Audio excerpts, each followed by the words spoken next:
नमस्कार मंडळी, मी Sanika cook with Sanika या चॅनलवरती तुमच्या सर्वांचं स्वागत आहे।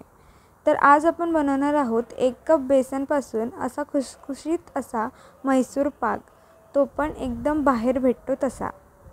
तर हे बनवण्यासाठी आपल्याला जास्त काही गोष्टी लागणार नाही आहेत, फक्त 1 कप बेसन, 1 कप तूप, 1 कप साखर ह्या 3च गोष्टी लागणार आहेत आणि त्याही सेम प्रमाणात।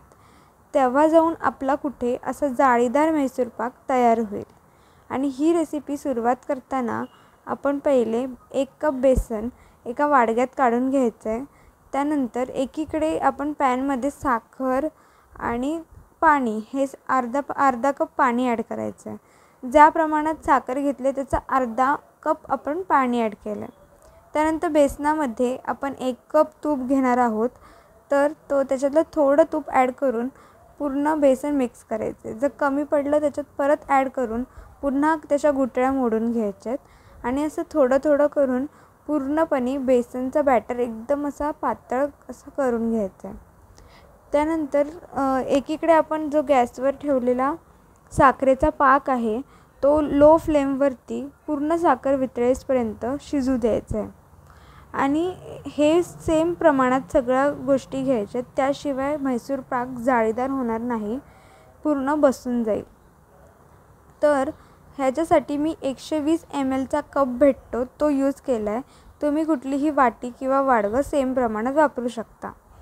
त्यानंतर ह्या साखरेच्या पाकामध्ये मी थोडासा येलो फूड कलर ॲड केला आहे, तुम्ही ऑप्शनल आहे, तुम्ही टाकला तरी चालेल, नाही तरी चालेल।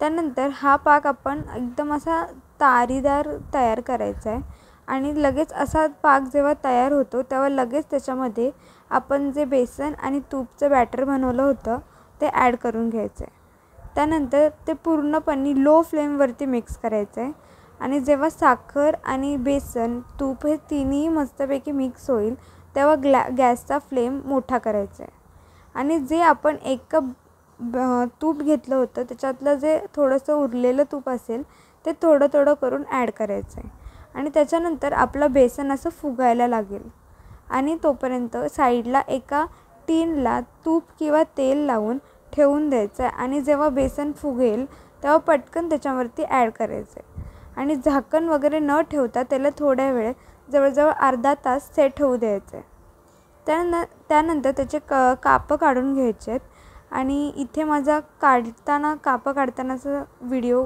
सुटला आहे, तर पूर्णपणे टीनमधून प्रॉपरली निघतो आणि काहीही तुटत नाही, काही नाही। आपण शेप देऊ तसा तो कट होतो आणि आपला असं जाळीदार म्हैसूर पाक तयार होतो। तर कशी वाटली रेसिपी मला नक्की सांगा। धन्यवाद।